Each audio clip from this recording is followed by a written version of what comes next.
A major shakeup is underway in Canada's political landscape. A federal judge has just called for judicial recounts in multiple ridings after serious concerns were raised about how the 2025 federal election was handled. This isn't just about a few missing ballots. It's a full-blown review of what many see as significant errors by Elections Canada. Let's rewind. During the election, Pierre Poilievre was gaining massive momentum in the polls. Large crowds, rising support, it all pointed to a big win. Then, unexpectedly, Carney was declared the winner. Many Canadians were surprised and questions began to surface. Now, a court ruling has confirmed what many suspected. Something wasn't right. Across the country, recounts are being launched in at least 11 ridings. These are not just routine checks. Some involve razor-thin margins, including one riding where the difference between candidates was just a single vote. Some ballots were rejected for small technical issues like incorrect postal codes. Others appear to have gone missing altogether. It's led to growing concern that the voting process in some areas may have been mishandled. This ruling could have major implications for the outcome of the election and the credibility of elections. Canada. The situation is still unfolding, and we'll keep you updated as more information becomes available. And if you're finding this coverage helpful, consider subscribing to the channel.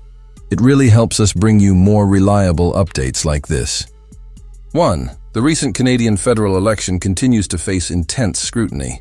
As recounts unfold across the country, serious irregularities are coming to light, casting doubt over several closely contested ridings. In Windsor-Tecumseh, the Liberal candidate was initially declared the winner by a margin of 77 votes. But, after a recount, the seat flipped to the Conservatives by just 4 votes.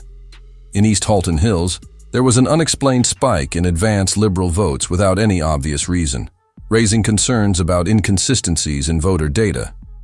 In Vancouver South, the Liberal win by 56 votes is now under review due to a mismatch between the number of ballots and the number of voters recorded. In Halifax, ballots from one district were mistakenly filed in another, creating further confusion about vote accuracy. In Quebec, one seat changed hands due to a postal code error. These issues have prompted legal action and recounts in more than a dozen ridings so far. At the center of the political conversation is Carney, the former central banker turned political figure who was seen as a stabilizing force for the Liberal Party. However, the election problems have raised questions about his leadership and the party's internal handling of the electoral process. One especially concerning case is Carney's own Montreal riding, where officials are now reviewing claims of ballots being counted past legal deadlines, problems with advance voting, and possible issues in maintaining proper custody of election materials. As the investigation continues, Canadians are watching closely to see how these irregularities are resolved and what it could mean for the outcome of the election. At this point, serious questions are being raised about how Elections Canada managed the 2025 federal election. Reports suggest that in some ridings, ballot security was so lax that it's unclear whether proper ballot boxes were even used. Some ballots were reportedly submitted without proper voter identification or official seals, raising concerns about the integrity of the process. Elections Canada has referred to these issues as clerical errors, but critics argue that these aren't minor mistakes. They're systemic failures that could affect the outcome of the election. Conservative leader Pierre Poilievre has been vocal in his criticism, questioning how Carney, who was at the center of this controversy, can be trusted to lead the country if he can't secure his own seat without raising concerns.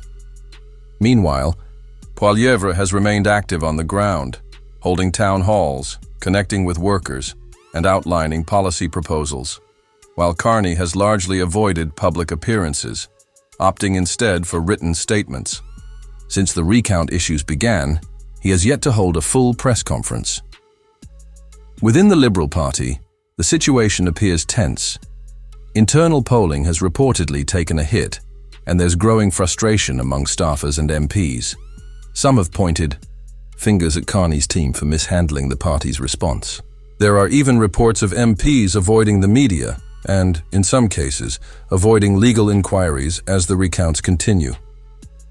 What was meant to be a comeback for the Liberal Party, an effort to regain public trust following past controversies, now risks becoming a political crisis.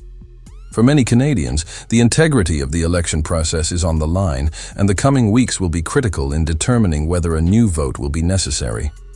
Mark Carney's leadership is already facing major challenges, and his time in office has barely begun.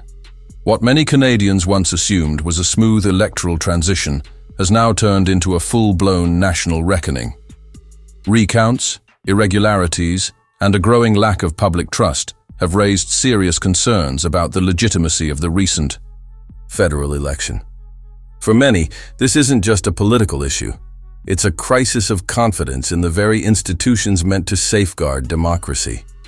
The systems Canadians have relied on for decades are now being questioned for being overly bureaucratic, unaccountable, and in some cases, fundamentally flawed. Critics argue that Carney, who was never elected through a full public mandate, rose to power through internal party appointments and elite support, not through the trust of ordinary voters.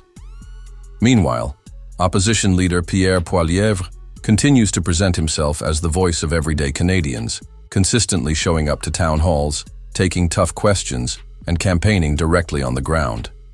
As judicial recounts continue, and more details emerge, the road ahead remains uncertain.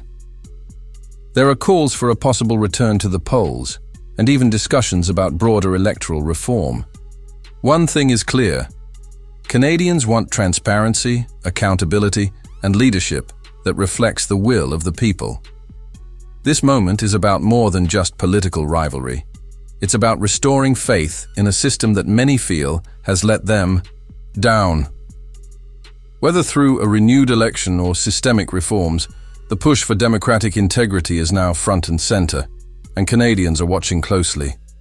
If this message resonates with you, consider subscribing and sharing it with others. A more accountable future is possible, but only if citizens stay informed, engaged, and determined to make their voices heard.